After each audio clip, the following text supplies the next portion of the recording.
सहनौ भुनक्तु सह वीर्यङ्करवावहै तेजस्विनावधीतमस्तु मा विद्विषावहै। ॐ शान्ति शान्ति शान्तिः। हरिः ॐ श्रीगुरुभ्यो नमः। हरिः ॐ। सदाशिवसमारम्भां शङ्कराचार्यमध्यमाम् अस्मदाचार्यपर्यन्तां वन्दे गुरुपरम्परां। वन्दे गुरुपरम्पराम्। શંકરાચાર્યજીના પરંપરાના વિદ્યારણ્ય સ્વામીએ મહાવાક્ય વિશે સ્પષ્ટતા કરવા માટે મૂળ શંકરાચાર્યજીના શબ્દોને ટાંકીને અર્થાત વાક્યવૃત્તિના શ્લોકોને ટાંકીને મહાવાક્ય વિચારથી અપરોક્ષ જ્ઞાન જન્મે છે એવી વાત સમજાવવામાં આવી અને એના વિશે ઘણા બધા મતમતાંતરો કે અસ્પષ્ટતા હતી, એનું નિવારણ કરવામાં આવ્યું.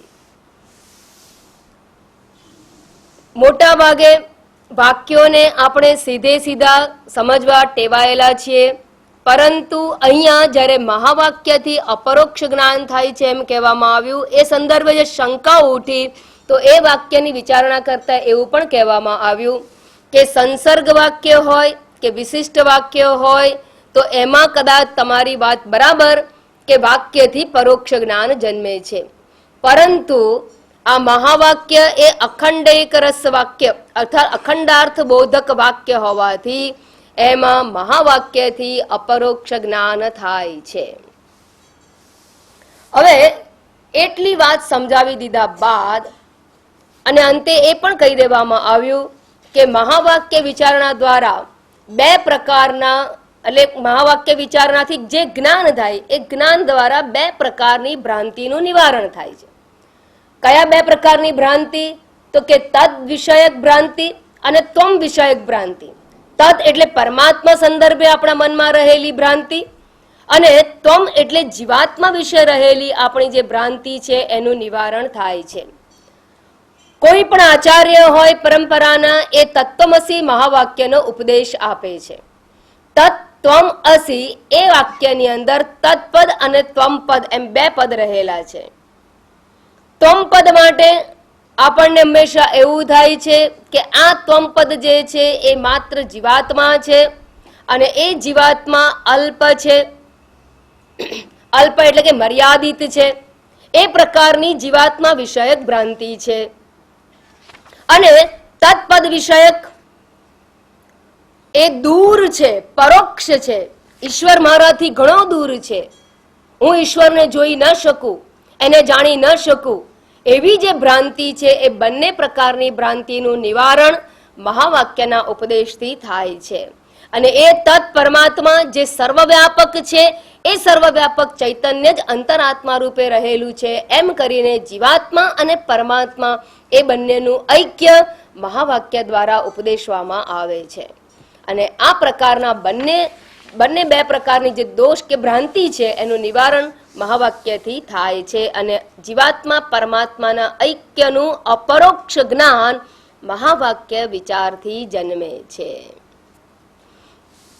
પણ કેટલાક વિપક્ષીઓ, પૂર્વ પક્ષીઓ, એમનો એવો મત છે કે ના, વાક્ય તો હંમેશા પરોક્ષ જ્ઞાન જ જન્માવે છે. આ બધી પંચદશીમાં ટેકનિકલ વાતો આવે છે અને જે લોકો નવા છે એને ખાસ કહી દઉં કે તત્વમસી મહાવાક્ય એના બોધ માત્રથી અર્થાત એનું શ્રવણ કરવા માત્રથી જે જ્ઞાન જન્મે છે એ જ આત્મ સાક્ષાત્કાર કહેવાય છે. અને માટે આત્મ સાક્ષાત્કાર કે જે મોક્ષનું સાક્ષાત સાધન છે એવી મહાન સિદ્ધિની પ્રાપ્તિ માટે જે વાક્ય સાધન રૂપ છે એ વાક્યની ઊંડી વિચારણા અહીંયા ચાલી રહેલી છે. અને એ ઊંડી વિચારણાની અંદર વિવિધ મતવાદીઓની વિચારધારાને ટાંકીને સમજાવવામાં આવે છે. પણ આ વિવિધ મતવાદીઓની જે વિચારધારા છે આપણે શું કામ છે, આપણે સીધે સીધું ભણી લઈએ તો કહે છે કે એ આપણા માટે આપણી બુદ્ધિને સૂક્ષ્મ બનાવવા માટે આવશ્યક છે. જ્યાં સુધી તમે વિચારની અંદર ગરકાવ ન થાવ, એ વિષયમાં વિચાર દ્વારા ગરકાવ ન થાવ, ત્યાં સુધી એ વિષય વિષયક વૃત્તિ હૃદયમાં આકાર લેતી નથી. એકવાર એટમ બોમ્બની વાત કરવાથી કંઈ સમજાઈ જાય નહીં. જેટલો વિષય સૂક્ષ્મ એટલી એકાગ્રતા અને સૂક્ષ્મ બુદ્ધિની આવશ્યકતા છે. તો એના એ વિચારમાં પરોવીને જે આ જ્ઞાન વિષયક ઈશ્વર સાક્ષાત્કાર, ઈશ્વર દર્શન કો, આત્મજ્ઞાન કો, કે જે મોક્ષ અપાવનાર છે એ જ્ઞાન છે, કૈવલ્ય મુક્તિ અપાવનાર જ્ઞાન છે, એના વિશેની શંકાઓનું નિરસન કરવાનો પ્રયત્ન આચાર્યો દ્વારા થયેલો છે. આ કોઈ પૃષ્ઠપોષણ નથી કે ખોટી મતવાદીઓની આપણે જરૂર નથી એવી ભ્રાંતિમાં રહેશો નહીં. એ આપણા માટે અનિવાર્ય છે. જો એ વિચારણામાં આપણા મનને નહીં પાડવામાં આવે તો જગતનો વિચાર કરવા માટે આપણું મન તો તૈયાર જ છે. એટલે જગત વિચારમાંથી બહાર લાવી અને આત્મવિચારમાં પરોવવાનો અને એની સ્પષ્ટતા આપવાનો પ્રયત્ન માત્ર થઈ રહ્યો છે. તો હવે પૂર્વ પક્ષીની એક દ્રઢ માન્યતા છે કે કોઈ પણ વાક્ય હોય, શબ્દ બોલાય, એ શબ્દ આપણને પરોક્ષ જ્ઞાન જ આપે. પરોક્ષ જ્ઞાન એટલે સીધે સીધું નહીં, આડકતરું જ્ઞાન. દાખલા તરીકે એક વાક્ય હું બોલું કે ભાઈ હાથી જોયો છે, તો કે હા. કે હિપોપોટેમસ જોયો છે, તો કે ના, હિપોપોટેમસ નથી જોયો. તો એ કેવું પ્રાણી છે? કૂતરા જેવું છે, બિલાડા જેવું છે? કે ના ના ના, એના જેવું નથી. ભેંસ જેવું? અરે કંઈ કલ્પના જ ના કરો, એ તો બહુ મોટું, બહુ વજનદાર છે. હવે કેવું પ્રાણી છે હું શબ્દ દ્વારા તમને વર્ણન કરું એનું, તો એ વર્ણન દ્વારા તમને હિપોપોટેમસનું કેવું જ્ઞાન થાય? પરોક્ષ જ્ઞાન થાય. અપરોક્ષ જ્ઞાન ક્યારે થાય? આફ્રિકાના જંગલમાં જાઓ, સફારીમાં જાઓ અને ત્યાં સાક્ષાત જોવા મળે. આંખે જ્યારે જુઓ ત્યારે એનું અપરોક્ષ જ્ઞાન થાય. અપરોક્ષ એટલે પરોક્ષ નહીં એવું, એને પ્રત્યક્ષ જ્ઞાન પણ કહેવામાં આવે છે. તો કેટલાક આપણા જીવન વ્યવહારને ધ્યાનમાં રાખીને કેટલીક વિચારધારાવાળા એમ કહે છે કે મહાવાક્ય વિચાર દ્વારા પણ, એ વાક્ય છે, એ વાક્ય દ્વારા પણ પરોક્ષ જ્ઞાન જ જન્મે છે. એટલે આપણે ચોપડા ભણી ભણીને કે ઈશ્વરનું દર્શન થાય નહીં, મોક્ષ મળે નહીં, માત્ર શ્રવણ કરવાથી કે પુસ્તકો વાંચી લેવાથી કે આ જ્ઞાન સમજી લેવાથી પરમાત્માનું દર્શન થાય નહીં, એવી દ્રઢ માન્યતા રહેલી છે. એ દ્રઢ માન્યતાનું ખંડન અહીંયા ચાલી રહેલું છે. અને એવી વિચારધારાવાળા માટે એ પૂર્વ પક્ષ પોતાનો સિદ્ધાંત રજૂ કરે છે અને સિદ્ધાંતી એટલે વિદ્યારણ્ય સ્વામી એને ઉત્તર આપે છે. શ્લોક નંબર 80. શ્લોક 79 સુધી આપણે જોઈ ગયા હતા. હવે શ્લોક નંબર 80 ઉપર વિચાર કરવાનો છે. આસ્તામ શાસ્ત્રસ્ય સિદ્ધાંતઃ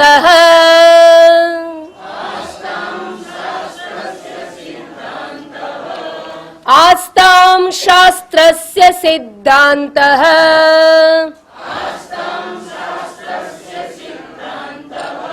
યુક્ત્યા વાક્યાત પરોક્ષધીઃ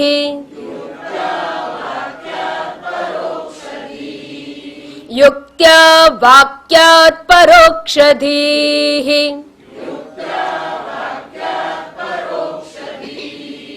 સ્વર્ગાદિ વાક્યવન્નૈવં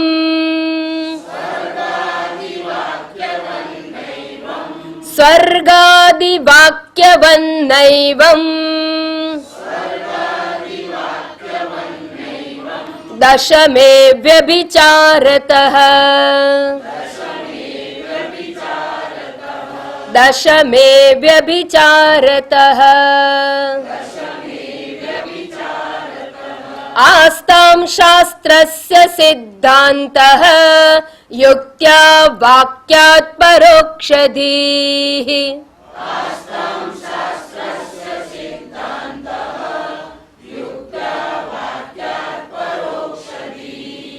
સ્વર્ગાદિ વાક્યવન્નૈવં દશમે વ્યભિચારતઃ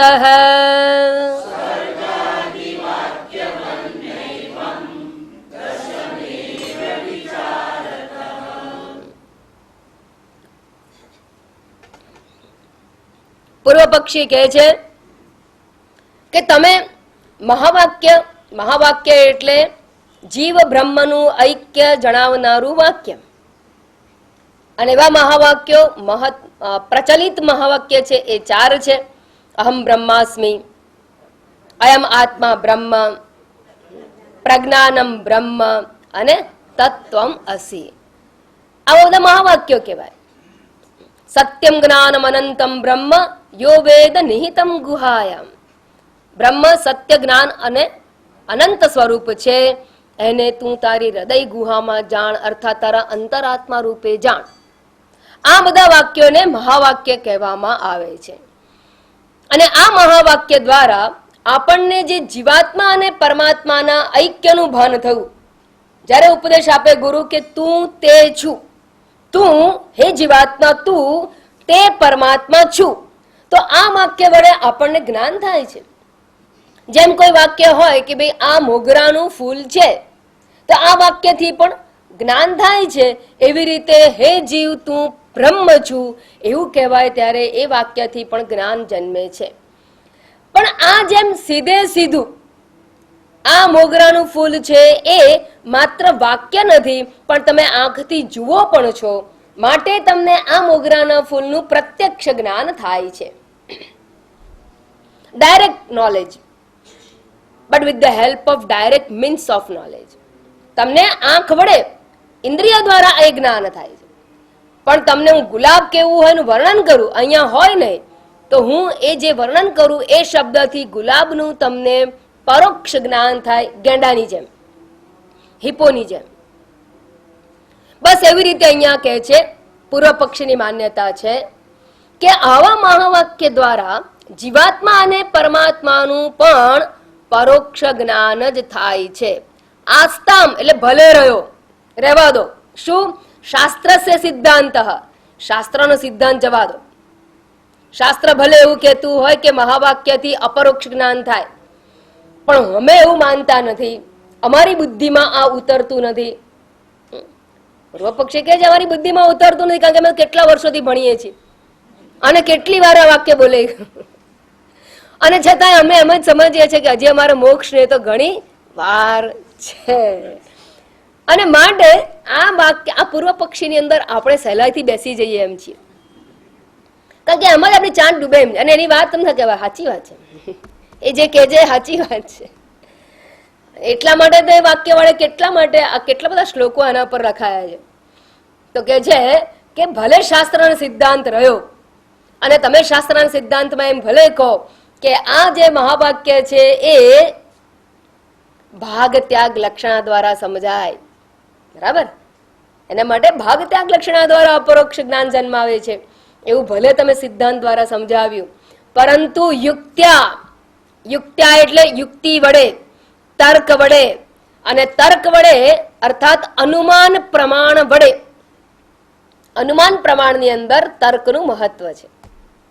યુક્ત્યા એટલે અનુમાન પ્રમાણ વડે, ન્યાય સિદ્ધાંત દ્વારા વાક્ય વડે, વાક્યથી પરોક્ષધીહી ભવેતેવ, પરોક્ષ જ્ઞાન જ જન્મે છે. પોતાનો સિદ્ધાંત બહુ સરસ રીતે રજૂ કરે.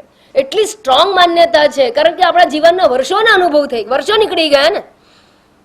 તું બ્રહ્મ છે, તું બ્રહ્મ છે, સાંભળતા સાંભળતા વર્ષો નીકળી ગયા, અને છતાં એ આપણા માટે પરોક્ષ જ રહ્યું હોય.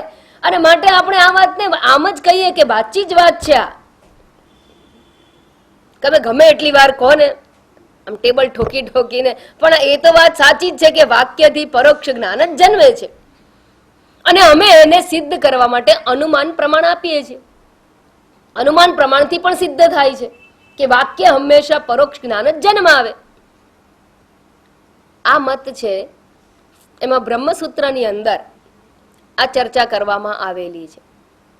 બ્રહ્મસૂત્ર એ વેદ વાક્યોની જે સાર છે, સત્યતા છે, એને ચકાસવા માટેની ચર્ચાઓ, આવી જ ચર્ચાઓ છે. આ લોજિકલ ટેક્સ્ટ છે, આ મિની બ્રહ્મસૂત્ર ટાઈપ છે. પણ મિની બ્રહ્મસૂત્ર નહીં, આઈ થિંક એલાબોરેટ બ્રહ્મસૂત્ર, કારણ કે એની અંદર પણ એ જ આવા જ ચર્ચાઓ, આવી જ વિચારણાઓ ચાલી રહી છે. એ જ અહીંયા વિસ્તારપૂર્વક કહેવામાં આવેલી છે. એક એક ટોપિક ઉપર ચેપ્ટર છે આમાં. તો એ બ્રહ્મસૂત્રની અંદર આ એક વિચારણા છે કે ભાઈ કોઈ પણ ઉપદેશ આપવામાં આવે ત્યારે તો શિષ્યને પરોક્ષ જ્ઞાન જ થાય, પરમાત્માનું પરોક્ષ જ્ઞાન જ થાય, જીવ બ્રહ્મ ઐક્યનું પરોક્ષ જ્ઞાન જન્મે. અને પછી ભાવના કરવાની. કેવી ભાવના કરવાની? એકાંતમાં જઈને શાંત ચિત્તે હું બ્રહ્મ છું, અહમ બ્રહ્માસ્મિ, અહમ બ્રહ્માસ્મિ, સોહમ સોહમ, એવી ભાવના કરવાની. બ્રહ્મ તત્વમસી ભાવયાત્મની. અને ભાવના કરવાથી શું થાય? તો કે ભાવના કરવાથી એક પ્રબળ સંસ્કાર જન્મે છે ચિત્તની અંદર. હું બ્રહ્મ છું એના દ્રઢ સંસ્કાર જન્મે છે.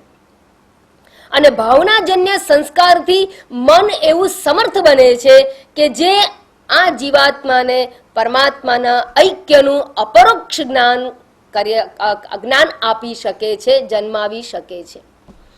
તો જીવાત્મા પરમાત્માનું અપરોક્ષ જ્ઞાન જન્માવવા માટે મન સમર્થ બનાવવું પડે. અને એ સમર્થ બને ક્યારે? તો કે નિધિધ્યાસન દ્વારા બને. અને ત્યારે જ અપરોક્ષ જ્ઞાન થાય. નિર્વિકલ્પ સમાધિમાં જ જીવ બ્રહ્મ ઐક્યનું અપરોક્ષ જ્ઞાન સંભવે છે. આ પૂર્વ પક્ષ છે, આ સિદ્ધાંતી નથી, આ પૂર્વ પક્ષ છે. આવી એમની દ્રઢ માન્યતા છે. પણ સિદ્ધાંત એક અલગ વસ્તુ છે. સૈદ્ધાંતિક રીતે આ વાત ખોટી છે. જેમ તર્ક દ્વારા બ્રહ્મનું જ્ઞાન સંભવે ખરું? હું પ્રશ્ન પૂછું છું. તર્ક દ્વારા સમજો સંભવે? ના. નૈષા તર્કેણ મતિરાપનેયા.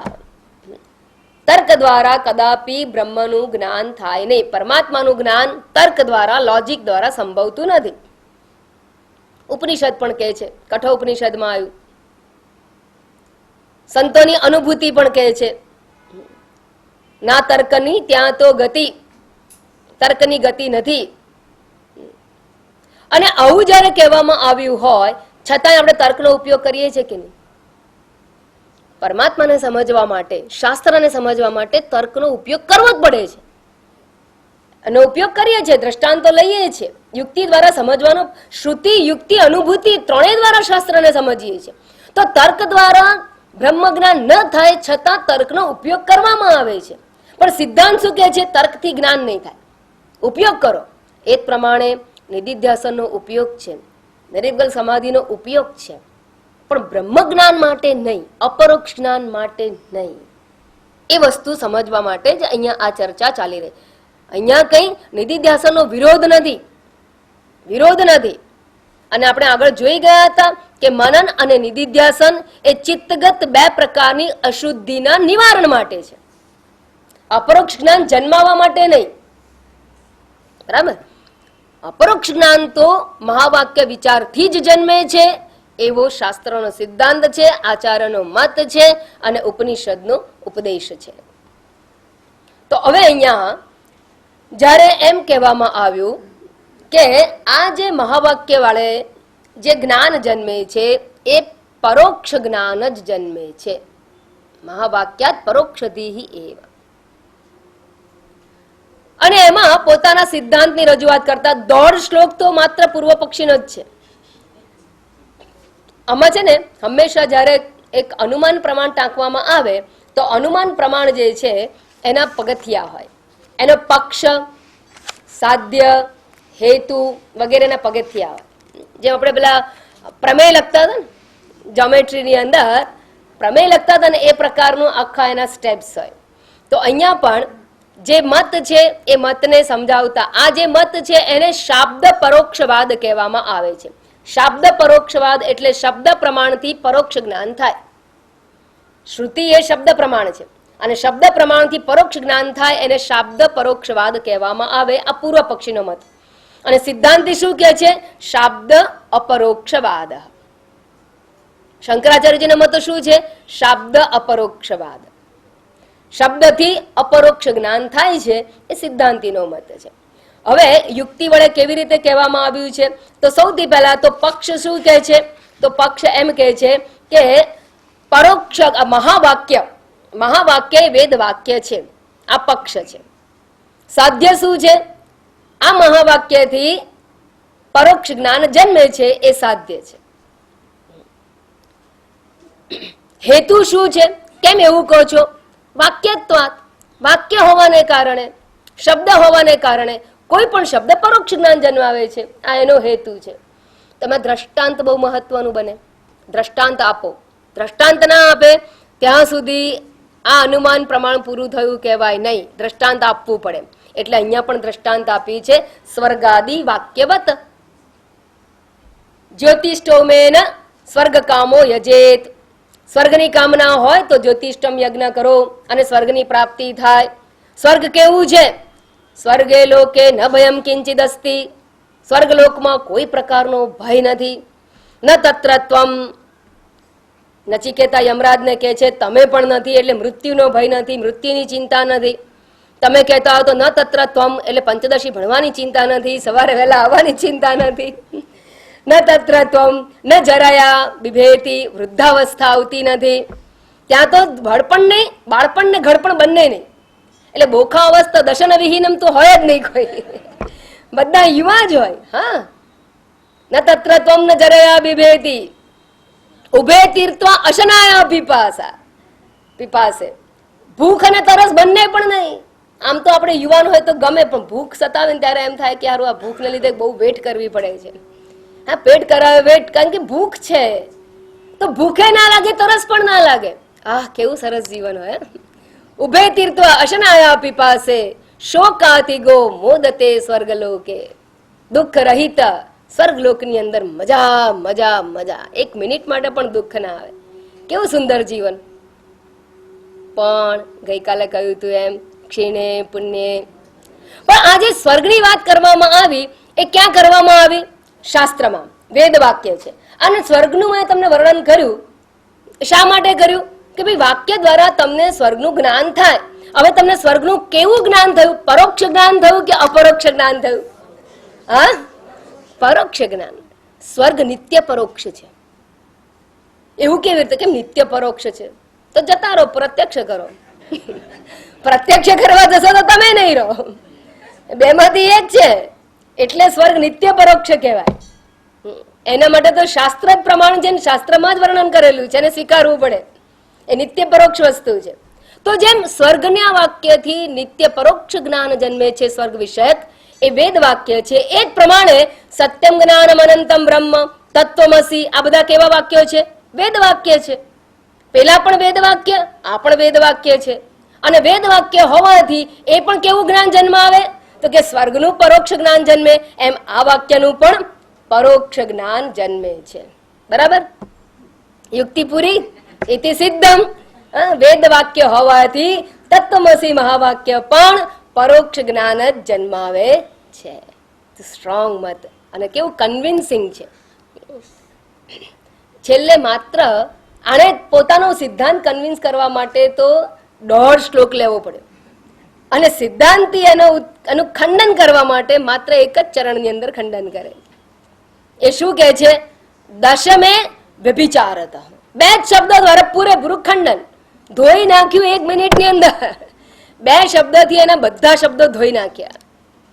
એ કહે છે કે તમે બધી વાતો કરો બરાબર, કૈલાસ માનસરોવરનું વર્ણન કરું, કેવું જ્ઞાન થશે? પરોક્ષ કે અપરોક્ષ?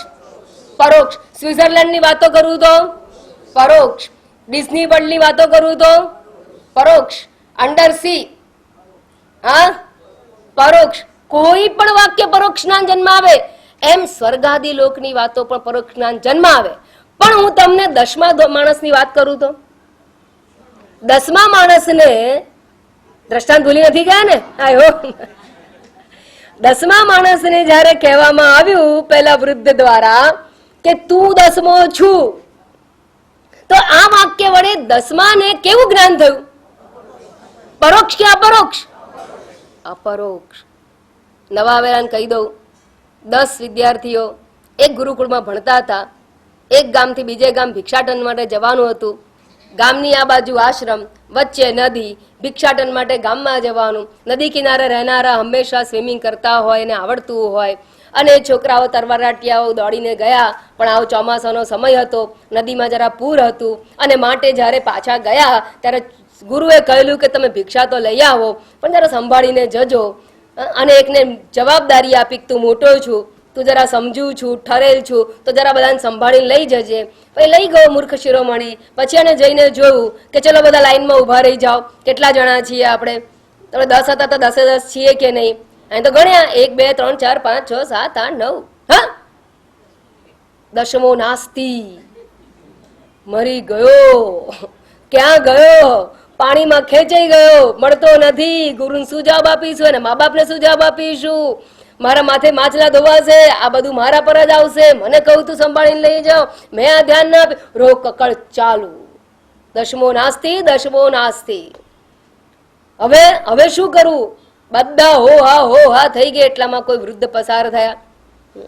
એ બધા મૂર્ખોની જમાતને પૂછ્યું કે શું છે, કેમ રોકકળ કરો છો? તેમણે કહી દીધું કે અમારામાંનો એક ખોવાઈ ગયો છે. એમ? કેટલા હતા તમે? તો કે મેં 10 હતા. હવે કેટલા છીએ? તો કે 9 જ છે. ફરી ગણતો. પેલા ફરી ગણ્યું, 1 2 3 4 5 6 7 8 9. ફરી ગણો. અરે 1 2 3 4 5 6 7 8 9. અરે ફરી ગણ, 1 2 3 4 5 6 7 8 9. વારંવાર ગણવા છતાં 9. અલા મૂર્ખ, તમ 10મો સી. તું ખરો કે નહીં ભેગો આમાં? હા, મળી ગયો. કોણ મળી ગયું? 10મો મળી ગયો. હવે આ પેલા વૃદ્ધ માણસે જ્યારે 10મા છોકરાને કહ્યું કે તું 10મો છું, તો એ 10મા છોકરાનું એને કયું જ્ઞાન થયું વાક્ય વડે? અપરોક્ષ જ્ઞાન. 10મો કોક છે એવું જ્ઞાન નથી થયું. 10મો હું છું એવું પ્રત્યક્ષ જ્ઞાન થયું, અપરોક્ષ જ્ઞાન થયું. તો વાક્ય વડે પરોક્ષ જ્ઞાન જ થાય, એ ભ્રાંતિ કે એ વિચારધારાનું અહીંયા ખંડન થઈ ગયું. એનો અર્થ એ કે સામાન્ય નિયમ બરાબર છે. પેરિસની વાતો કરીએ, સ્વિટ્ઝરલેન્ડની વાતો કરીએ, અંડરસીની કરીએ, અબાઉ સ્કાયની કરીએ, બધી વાતો માટે બરાબર.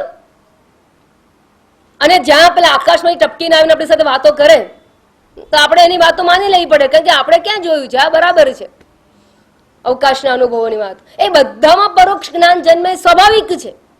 પણ બધા જ વાક્ય પરોક્ષ જ્ઞાન જ જન્માવે એવો કોઈ નહીં. દરેક સિદ્ધાંતોમાં અપવાદો હોય. તો સામાન્યતઃ તમારી વાત બરાબર છે કે બધા વાક્ય પરોક્ષ જ્ઞાન જ અપાવે છે, સ્વર્ગની જેમ. પણ અહીંયા 10મા છોકરાના દ્રષ્ટાંતની અંદર 10મે વ્યભિચારતઃ અર્થાત તમારા સિદ્ધાંતનું ખંડન થઈ જાય છે. You can't generalise it. એમાં ખંડન થઈ જાય છે. તો 10મા છોકરાને તું 10મો છું, તમ 10મો સી એવું કહેવાયાથી અપરોક્ષ જ્ઞાન 10મા માણસનું જન્મી શકે છે. એ પ્રમાણે તત્વમ અસી એ વાક્ય પણ જીવાત્મા અને પરમાત્માના જ્ઞાનનું, ઐક્ય જ્ઞાનનું અપરોક્ષ જ્ઞાન જન્માવે છે. અને માટે તમે જે આમ બહુ ચડીને બોલતા હતા કે વાક્યથી તો પરોક્ષ જ્ઞાન થાય, વાક્યથી તો પરોક્ષ જ્ઞાન થાય, એના માટે નિધિધ્યાસન કરવું જ પડે, એનું અહીંયા ખંડન થઈ ગયું. 10મે વ્યભિચારતઃ. અને ન્યાયશાસ્ત્રમાં પણ કેટલાક દોષ રહેલા છે. આને આ તર્કમાં પણ કેટલાક દોષ હોય. તર્ક તો બરાબર છે, પણ તર્કગત દોષ 5 પ્રકારના દોષ કયા છે. આમાં હેત્વાભાસ નામનો દોષ છે. તો આ તર્કની અંદર આ વ્યભિચાર છે, મહાવાક્યમાં અપવાદ છે, અને મહાવાક્યને પણ તમારે અપવાદ રૂપે સમજવાનો છે. આટલી વાત અહીંયા જવાબ આપી દેવામાં આવ્યો. અને હજી એ વાતને પૂર્વ પક્ષીને બીજા 2 વાક્યોની અંદર, હવે પોતાના સિદ્ધાંતને સમજાવ્યા બાદ બીજા 2 વાક્ય, 2 શ્લોક દ્વારા એ મતવાદીઓને એને વખાણે છે. એને કે વાહ વાહ તારી બુદ્ધિ, વાહ તારું ચાતુર્ય, એમ કરીને 2 શ્લોકની અંદર કટાક્ષ રૂપે એને ઉત્તર આપી રહ્યા છે. શ્લોક નંબર 81. સ્વતો પરોક્ષ જીવસ્ય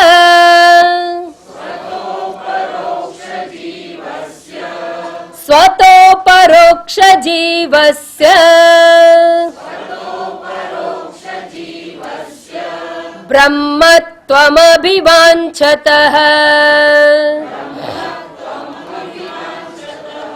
બ્રહ્મત્વમભિવાંછતઃ નશ્યેત સિદ્ધા પરોક્ષત્વમ નશ્યેત સિદ્ધા પરોક્ષત્વમ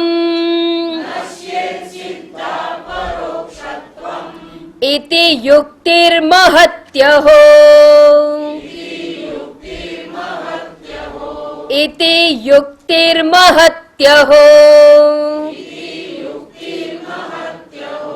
સ્વતો પરોક્ષ જીવસ્ય બ્રહ્મત્વમભિવાંછતઃ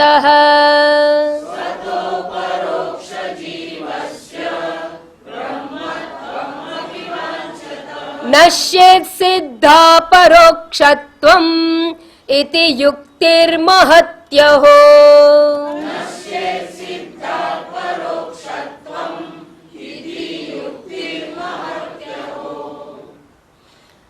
સ્વતઃ અપરોક્ષ જીવસ્ય. હવે અહીંયા શંકરાચાર્યજી અરે વિદ્યારણ્ય સ્વામી આજે એક દ્રઢ માન્યતા લઈને બેઠો. આ બરાબર સમજો, મોટા ભાગના આપણે પણ આમાં જ છીએ કે અત્યારે તો ખાલી ભણી લેવાનું, પછી ભગવાન ટાઈમ આપે એટલે ક્યાંક જવાનું, એકાંતમાં બેસવાનું અને વિચાર કરવાનો, અને પછી આપણે વિચાર કરીશું ત્યારે ખબર નહીં ક્યારે સમાધિ લાગશે, અને જ્યારે સમાધિ લાગશે ત્યારે બ્રહ્મ દર્શન થશે અને કંઈક અનુભવ થશે, એ કંઈ મિરેકલ થાય, આમ કંઈક જુદો અનુભવ થાય. એ પ્રકારની માન્યતામાં મોટા ભાગના સાધક વર્ગોમાં જીવે છે. બહુ મોટી ભ્રાંતિ, અને વારંવાર બધા આચાર્યો દ્વારા આ વાત કહેવામાં આવે છે. આ નોટ ન્યૂ થિંગ. અને છતાં પણ આપણે એમાંથી છૂટતા નથી, કારણ કે આપણને કંઈક નવો ચમત્કાર જોઈએ જ છે, એ થ્રિલિંગ એક્સપિરિયન્સ, આમ મજા આવે એવો અનુભવ જોઈએ. અને કોઈ એમ કહેતો પછી તમને જ્ઞાન થઈ ગયું, એ જ્ઞાન થયું તો તમને શું થયું, એ વખતે તમારી સ્થિતિ કેવી હતી?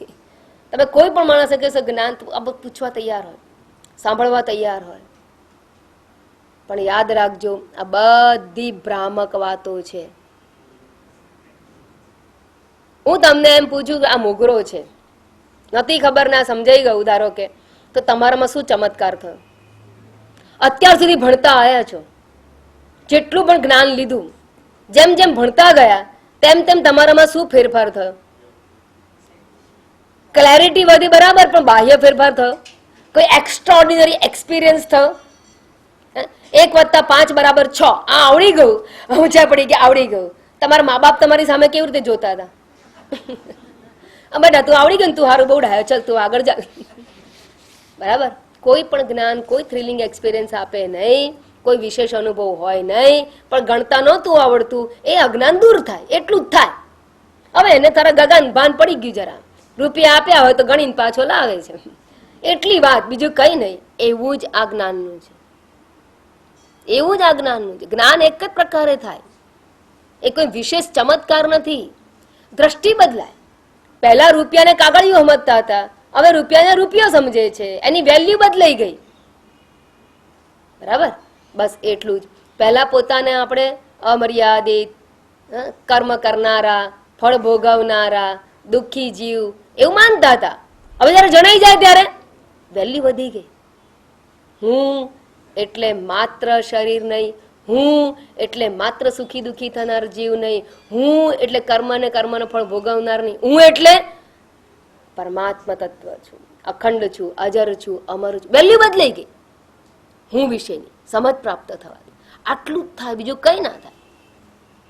અને માટે એ વિશે જેટલી ભ્રાંતિઓ છે એને દૂર કરવાનો અહીંયા પ્રયત્ન ચાલે. અને એટલા માટે અહીંયા કહે છે કે જો જ્યારે પેલો શિષ્ય છે એ ગુરુકુળમાં કેમ ગયો? કે પરમાત્માને જાણવા ગયો. શેના માટે ગુરુકુળમાં જવાનું? કે પરમાત્માનું જ્ઞાન પ્રાપ્ત કરવા માટે. એને પોતાને હું જીવ છું, અલ્પજ્ઞ છું, અલ્પશક્તિમાન છું, શક્ય પાપડ માણ ભગાય છે, ચોમાસામાં તો હવાઈ જતા સુધી ભંગાતો નથી, ભંગાય તો ચવાય નહીં, એવો હું અલ્પશક્તિમાન છું. પછી અલ્પજ્ઞ છું, મને દુનિયાનું થોડું ભાન છે, બધું ભાન નથી. આખી દુનિયા ક્યાં ચાલે છે ને કેવી છે મેં તો ખાલી જોયું જ નથી. મારું ગામ ને મારું શહેર ને મારું ઘર ભલું, એ સિવાય મને દુનિયા ખબર જ નથી કેવી છે ને શું છે. આ ટીવી વાળા બતાવે તો થોડું ઘણું ખબર હોય, બાકી બીજું કઈ ખબર નથી. તો મને કેવું જ્ઞાન છે? મર્યાદિત જ્ઞાન છે. અને હું મારા કામમાંથી ઊંચો જ ના આવું. અલ્પ શક્તિમાન, અલ્પ કર્મ કરનાર, મર્યાદિત જ્ઞાન વાળો, જન્મ મૃત્યુમાં ફસાયેલો સંસારી જીવ છું. આવું જ્ઞાન જીવ વિશેનું, પોતા વિશેનું, આ મને પોતાના વિશેનું કેવું જ્ઞાન છે? પરોક્ષ છે કે અપરોક્ષ છે? હા, હવે તો બોલો ખોખારી. તમને તમારે, ચાલો મારી વાત જાઓ, તમારી વાત કરાવું. તમને તમારા વિશેનું જ્ઞાન છે કે નહીં? છે. આ કેવું જ્ઞાન છે? પરોક્ષ કે અપરોક્ષ? અપરોક્ષ કે પરોક્ષ? હા, તમે અ લંબાવો તો મને ખબર પડે, કારણ કે અમે ખબર ના પડે. અપરોક્ષ કે પરોક્ષ? અપરોક્ષ. બરાબર. તો જ્યારે શિષ્ય ગુરુકુળમાં જાય ત્યારે એને જીવાત્મા વિશેનું અપરોક્ષ જ્ઞાન હોય છે. એ શાના માટે જાય છે? બ્રહ્મનું અપરોક્ષ જ્ઞાન માટે. ઈશ્વર દર્શન કરવો છે. ઈશ્વર છે એવું તને ખબર જ છે. ઈશ્વર કર્મનું ફળ આપે છે. ઈશ્વરે મને જન્મ આપ્યો, ઈશ્વરે મને મા બાપ આપ્યા, ઈશ્વરે મને શરીર આપ્યું. આવું ઈશ્વરનું પરોક્ષ જ્ઞાન તો છે જ છે. ઈશ્વર સમર્થ છે, સર્વજ્ઞ છે, ઈશ્વર વ્યાપક છે, એ તો બધું ખબર છે. એ પણ જાણે છે. ઈશ્વરનું પરોક્ષ જ્ઞાન છે, જીવનું અપરોક્ષ જ્ઞાન છે, તો છે જ. એના માટે કોઈ ગુરુકુળની જરૂર નથી, કોઈ શાસ્ત્ર ભણવાની જરૂર નથી, ક્યાંય જવાની જરૂર નથી. વી ઓલરેડી હેવ ધીસ નોલેજ. તો ગુરુકુળમાં શાના માટે જાય છે? ઈશ્વરનું અપરોક્ષ જ્ઞાન પ્રાપ્ત કરવા માટે, બ્રહ્મનું અપરોક્ષ જ્ઞાન પ્રાપ્ત કરવા જાય છે. બરાબર. હવે ત્યાં જઈને તમે કહો છો એમ કે ગુરુ શું કરશે? કે ઉપદેશ આપશે, વેદ વાક્ય વડે ઉપદેશ આપશે. અને આ ઉપદેશથી શું પ્રાપ્ત થાય? તો પૂર્વ પક્ષીના સિદ્ધાંત પ્રમાણે તો બ્રહ્મનું, પૂર્વ પક્ષી શું કહે છે? પરોક્ષ જ્ઞાન. જો તમે પ લંબાવો તો મને ખબર પડે. બ્રહ્મનું પરોક્ષ જ્ઞાન થાય છે એવું પૂર્વ પક્ષી કહે છે. અને જો પરોક્ષ જ્ઞાન થવાનું હોય તો ઓલરેડી છે, તો why to waste time? Time is money. We should go for money. Why for this પરોક્ષ જ્ઞાન ઓફ બ્રહ્મન? સીધી વાત છે. એ વાત અહીંયા કહે છે. કહે છે કે જો ગુરુ પાસેથી આવ્યા પછી પણ એ એમ જ સમજે કે બ્રહ્મ પરોક્ષ છે, તો અર્થ જ શું છે જવાનો? અને એટલું જ નહીં, એટલું સમજે તો કઈ નહીં, ચલો મિયા ઠેર ના ઠેર, એટલું રહ્યું, હીરો ગોગે જઈ આવો એવું કહેવાય. પણ આ તો વધારે ઘુમાવીને આવે છે. આ હીરો ગોગે જાય બીજી વાત, મિયા ઠેર ના ઠેર તો બરાબર, પણ હીરો ગોગે જઈ આવે ને હોના 60 કરી આવે, એટલે 100 માંથી ઓછા કરી આવે. એમ પેલો ગગો જઈને પોતે અપરોક્ષ જીવનું જ્ઞાન છે એ ઘુમાવી આવે છે. કેવી રીતે? હવે જો, હવે એના માટે સમજાવે છે કે એક નિયમ છે, જ્ઞાન માટેનો એક નિયમ છે. બરાબર સમજો, કારણ કે આપણે જ્ઞાનથી જ મોક્ષ મેળવવાનો છે. આ જન્મે નહીં સમજો તો આવતા જન્મે સમજવું જ પડશે. જેટલું સમજાય એટલું સમજી લો ને. ભગવાન ટાઈમ આપ્યો છે, સમય, હા, મનુષ્ય શરીર આપ્યું છે, તો મનુષ્ય શરીરમાં બુદ્ધિ મળી છે તો જરાક સમજી લો, કંટાળ્યા વગર. મારે એવું કહેવું પડે કારણ કે જલ્દી કંટાળો આવે એવું છે. આ મેથેમેટિક્સ જેવો ક્લાસ છે. નિયમ એવો છે કે જે વસ્તુનું જ્ઞાન જેવું થાય એ વિષય પણ એવો જ હોવો જોઈએ. હું તમને અત્યારે શબ્દ દ્વારા કૈલાસ માનસરોવરનું વર્ણન કરું તો તમને કૈલાસ માનસરોવરનું પરોક્ષ જ્ઞાન થાય. પરોક્ષ જ્ઞાન શા માટે? કારણ કે કૈલાસ માનસરોવર એ અત્યારે કેવો વિષય છે? પરોક્ષ વિષય છે. મેં હિપ્પોની વાત કરી તો હિપ્પોપોટેમસ તમારા માટે અત્યારે પરોક્ષ છે, માટે હું ગમે એટલું વર્ણન કરું તો હિપ્પોપોટેમસનું કેવું જ્ઞાન થશે? પરોક્ષ જ્ઞાન. તો વિષય જેવો હોય એવું એનું જ્ઞાન થાય. સ્વર્ગનું હંમેશા ગમે ત્યાં વાતો કરીએ તો પણ આપણને આ જન્મમાં કેવું જ્ઞાન થવાનું? પરોક્ષ. શા માટે? કારણ કે હંમેશા પરોક્ષ જ છે. તો જેવો વિષય હોય એવું વાક્ય વડે એનું જ્ઞાન થાય. હવે પૂર્વ પક્ષી એમ કહે છે, બરાબર સમજો, કે જીવ બ્રહ્મનું ઐક્યનું પણ ઉપદેશથી પરોક્ષ જ્ઞાન થાય. જો ઉપદેશ આપ્યા પછી જીવ અને બ્રહ્મના ઐક્યનું પરોક્ષ જ્ઞાન હોય તો જીવ પણ કેવો હોવો જોઈએ? પરોક્ષ. અને બ્રહ્મ પણ કેવો? પરોક્ષ. એ બંને પરોક્ષ વિષય હોય તો જ એનું વાક્ય વડે પરોક્ષ જ્ઞાન થાય. બરાબર?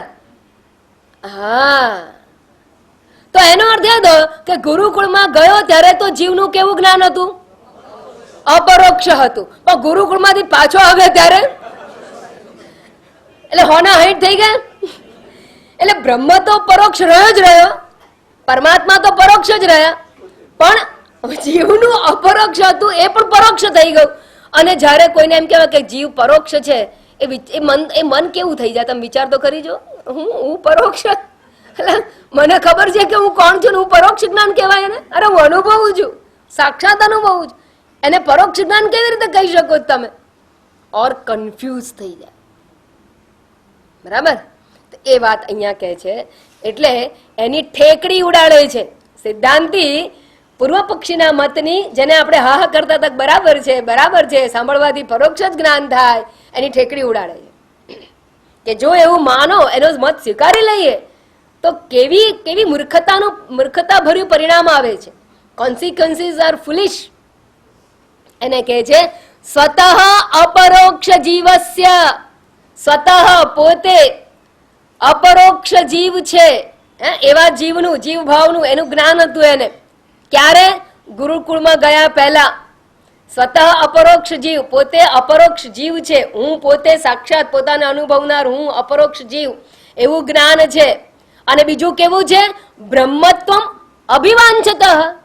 અને બ્રહ્મને પણ સાક્ષાત કરવો છે, ઈશ્વરનું પણ સાક્ષાત દર્શન કરવું છે, પરમાત્માનું દર્શન કરવાની ઈચ્છા વાળો છે, વાંછના છે, ઈચ્છા છે એની, ઈચ્છુક છે, ઈશ્વરનું દર્શન કરવું છે, ઈશ્વર અનુભવ કરવો છે, સેલ્ફ રિયલાઇઝેશન માટે જાય છે. અને એવી ઈચ્છા વાળો ગુરુ, શિષ્ય જયારે ગુરુકુળમાં જાય ત્યારે ગુરુકુળમાં જઈને શું કહેવામાં આવે? તત્વમસી. અને તમે શું કહો છો કે હા સમજાઈ ગયું માતાજી, એમ બધું સાંભળીએ છીએ, પણ છે ને અમને આ મહાવાક્યનું પરોક્ષ જ્ઞાન તો ચોક્કસ છે.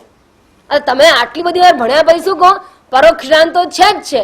એમ ગુરુકુળમાં ગયા પછી શિષ્ય એમ કે જીવ બ્રહ્મના ઐક્યનું મને પરોક્ષ જ્ઞાન છે, તો જીવનું અપરોક્ષપણું પણ નશ્યેત, નશ્યેત સિદ્ધ અપરોક્ષત્વમ, જીવનું અપરોક્ષત્વમ અપી નશ્યેત, જે સિદ્ધ હતું પહેલા. બરાબર? અને ઇતિ યુક્તિ, આ પ્રમાણેની તમારી યુક્તિ, તમારો વિચાર મહતી અસ્તિ, તમારો વિચાર બહુ મહાન છે. ગુડ, અહો, વાહ વાહ વાહ, શું તમારો વિચાર છે, શું તમારી યુક્તિ છે, મહાન. કે જેલો શિષ્ય ગયેલો જીવનું અપરોક્ષ જ્ઞાન લઈને એ ગુમાયું, અને બ્રહ્મ તો પરોક્ષ હતો ને હતો જ, એ તો એનું એ જ રહ્યો. એમ કરીને એની ઠેકડી ઉડાડી છે. અને એમ કહીને શું કહેવા માંગે છે કે વાક્યથી અપરોક્ષ જ્ઞાન ન જ જન્મે એવી તમારી માન્યતા છે, એ મૂર્ખતાપૂર્ણ છે, એને દૂર કરો. મહાવાક્ય વિચારથી અપરોક્ષ જ્ઞાન જ જન્મે, કોઈ સવાલ જ નથી. કેમ? તો કે 10મા છોકરાને અપરોક્ષ જ્ઞાન થયું વાક્ય વિચારથી. હું 10મો, પછી એને ગણ્યું, કન્ફર્મ કર્યું, yes I am 10th man, I am not losing anybody, અમે કમ્પ્લીટ ફૂલ, અમારી ટીમ પૂરી છે, અમે એકેને ગુમાવતા નથી. એવું જ્ઞાન થઈ ગયું માત્ર કહેવા માત્રથી. કેમ એવું થયું? હવે તમને એ સમજાવી દઉં. કારણ કે 10મો છોકરો કેવો હતો? અપરોક્ષ. અને જ્યારે અપરોક્ષ વસ્તુ હોય તો એનું જ્ઞાન વાક્ય વડે પણ અપરોક્ષ જ થાય. પરોક્ષ વિષય હોય તો વાક્ય વડે પરોક્ષ જ્ઞાન થાય, પણ વિષય જો અપરોક્ષ હોય તો વાક્ય વડે અપરોક્ષ જ્ઞાન જ જન્મે. સિદ્ધાંત સમજાઈ ગયો? એટલે અપવાદમાં પણ તમને લોજિક છે એ ગળે ઉતરે એવું અહીંયા આપી દેવામાં આવ્યું કે જેવો વિષય એવું એનું જ્ઞાન. સ્વર્ગ તો કાયમ માટે પરોક્ષ છે, માટે એનું જ્ઞાન પરોક્ષ જ થવાનું, પણ બ્રહ્મ તો અપરોક્ષ છે 10માની જેમ, માટે વાક્ય વડે એનું અપરોક્ષ જ્ઞાન જન્મી શકે છે. એ જ વાતને હવે અહીંયા બીજા શ્લોક દ્વારા પણ સમજાવે છે કે તમારી જે વિચારણા છે કે મહાવાક્યથી માત્ર પરોક્ષ જ્ઞાન જન્મે, એ વાહિયાત છે, મૂર્ખતાપૂર્ણ છે, અયથાર્થ છે. એ શ્લોક નંબર 82માં કહે છે.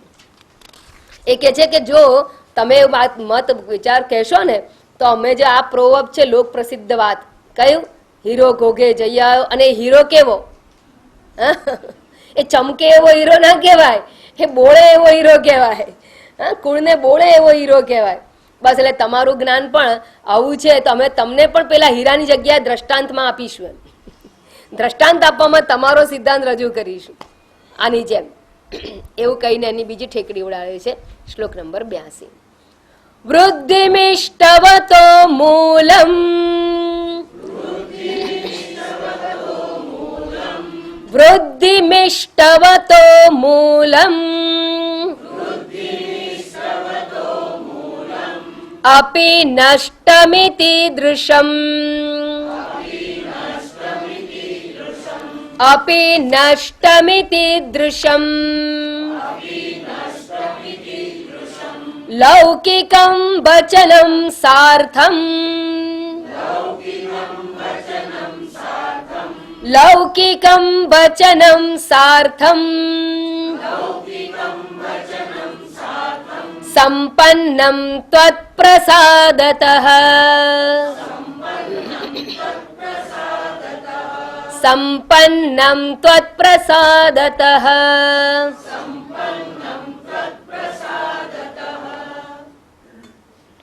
વૃદ્ધિમિષ્ટવતો મૂલમ અપિ નષ્ટમિતિ દૃશમ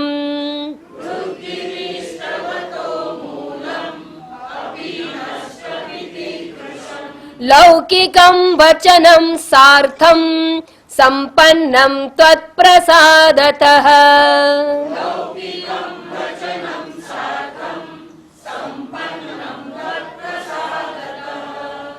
વૃદ્ધિમ ઇષ્ટવતઃ મૂલમ અપિ નષ્ટમ ઇતિ દૃશ્યમ ઇતિ દૃશ્યમ કે છે અહીંયા કે તમારું કારણ જે છે ને તમે જે અમને આપો છો, શું વાક્ય એ લોકોનું છે કે મહાવાક્ય, કોઈ પણ વાક્ય વડે પરોક્ષ જ્ઞાન જે થાય એ તો અમને દ્રષ્ટાંત આપવા કામ લાગશે.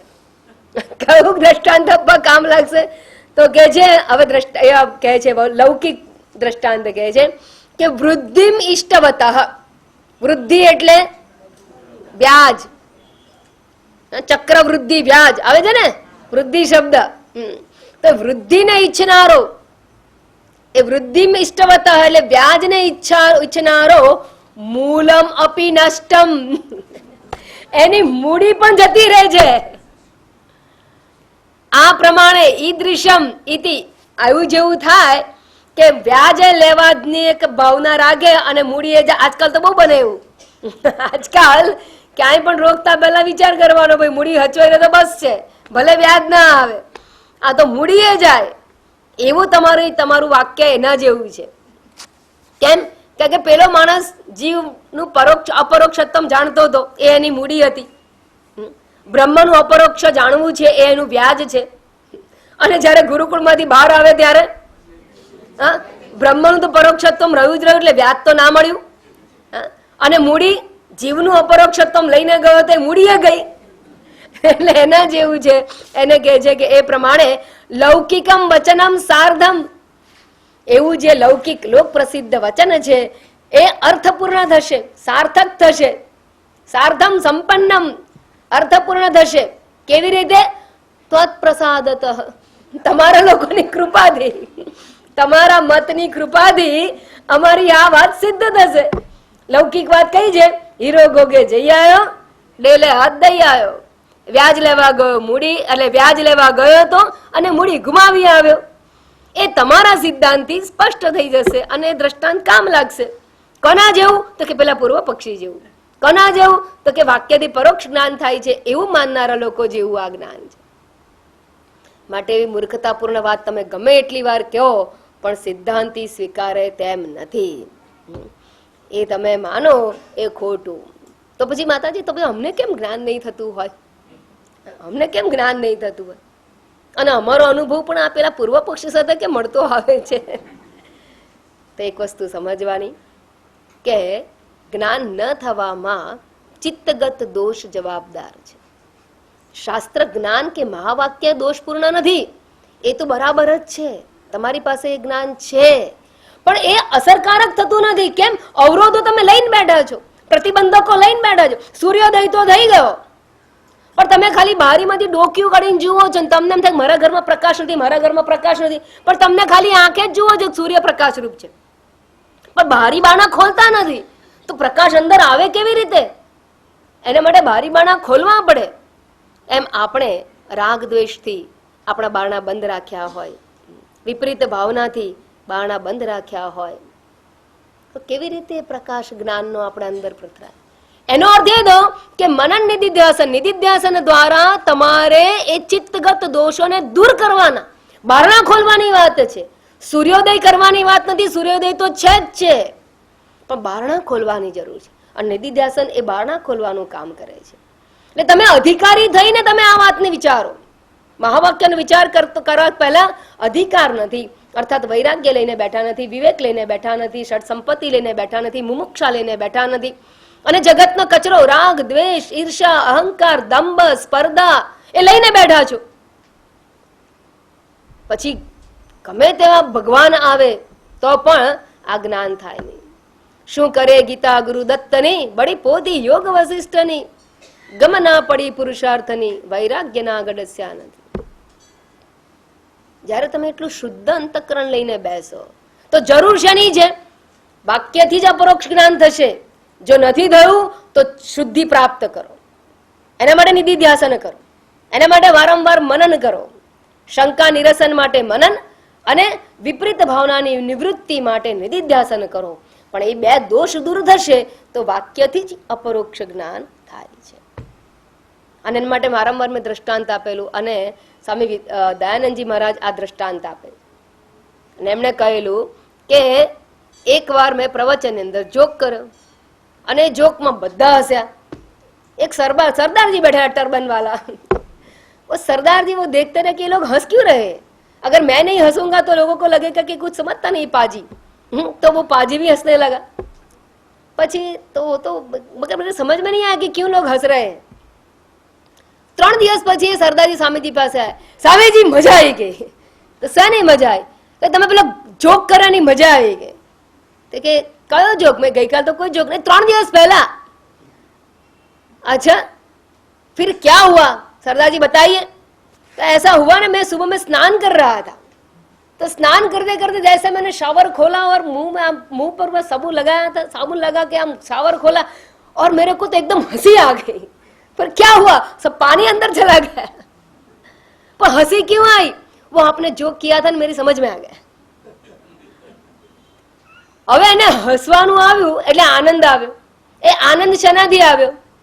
જોકના વાક્યાદેવ ફલમ પ્રાપ્નોતિ. પણ એ વાક્યથી એ વખતે જ્ઞાન ના થયું. કેમ ના થયું? પ્રતિબંધક હસ્તી. કોઈ પ્રતિબંધક નડતો હતો, સમજમાં નહીં આવી. બધું ટર્બનની જેટલી વાંક હતી એ બધી વળાંક પડેલી હતી. પછી વિચાર કર્યો તો હાસ્ય જન્મ્યું. એ શેનાથી જન્મ્યું? એના વિચારથી જન્મ્યું કે પેલા વાક્યથી જન્મ્યું કહેવાય? વાક્યથી જન્મ્યું કહેવાય. આનંદ શેનો હતો? જોકનો હતો. તમારા જોકનો મને આનંદ આવે, મજા આવી. એને શું કહ્યું સ્વામીજીને જઈને કે પેલા જોકથી મને આનંદ આવે. તો આનંદ શેમાંથી જન્મ્યો? જોકથી, જોકના શબ્દોથી જન્મ્યો. એ વખતે નહોતો જન્મ્યો. કેમ? કારણ કે પ્રતિબંધક હતા. અને નહોતો તો ત્યારે પ્રતિબંધક જતા રહ્યા. ઘણી વાર તમે જુઓ, મેથેમેટિક્સનો દાખલો લઈને બેઠા હોઈએ, મેથડ એની એ જ હોય, સાહેબ પણ વારંવાર કહેતા હોય, પણ આપણને કઈ પલ્લે જ ના પડે. પછી આપણે ઊંઘી જઈએ તો મનમાં એ ચાલુ રહે. કેમ? જે પ્રશ્ન જટિલ બન્યો હોય ને એ વાગોળાયા કરે.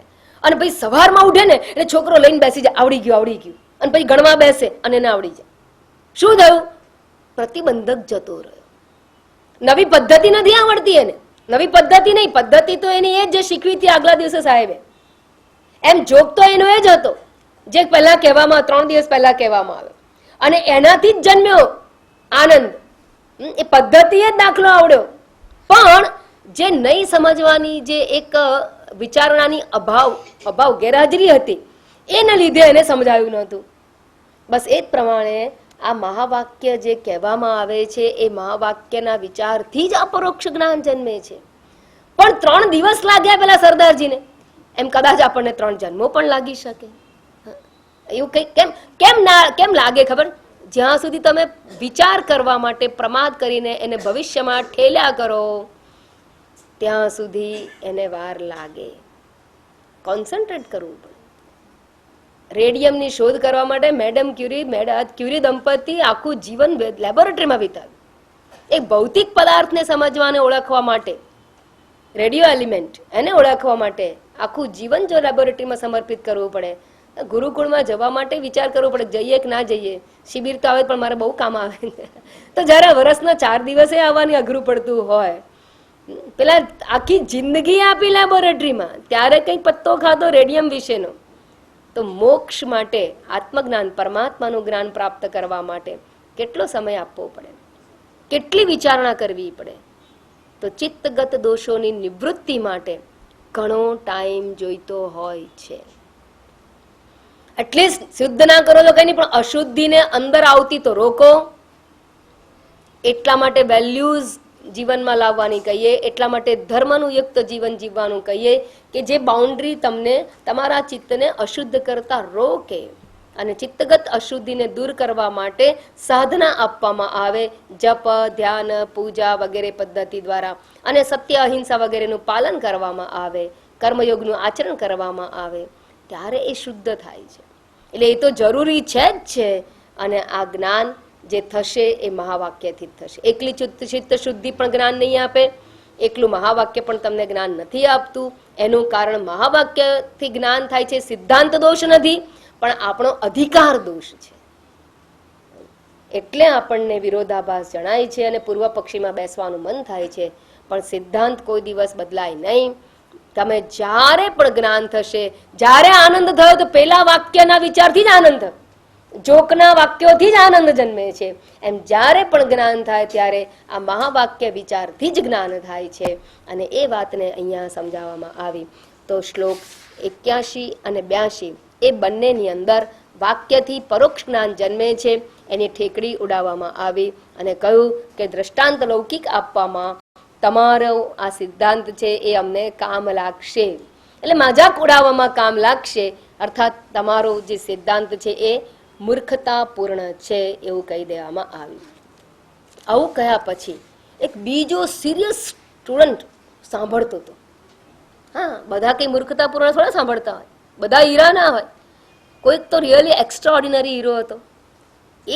એક સુંદર હવે એક લોજિક આપે છે કે મહાવાક્ય વિચારણા દ્વારા કોઈ દિવસ બ્રહ્મનું અપરોક્ષ જ્ઞાન થશે જ નહીં. કેમ નહીં થાય? એટલે એમ કે છે કે તમે આ બધું બંધ કરો, ટાઈમ બગાડો નહીં, ક્યારેય નહીં થાય.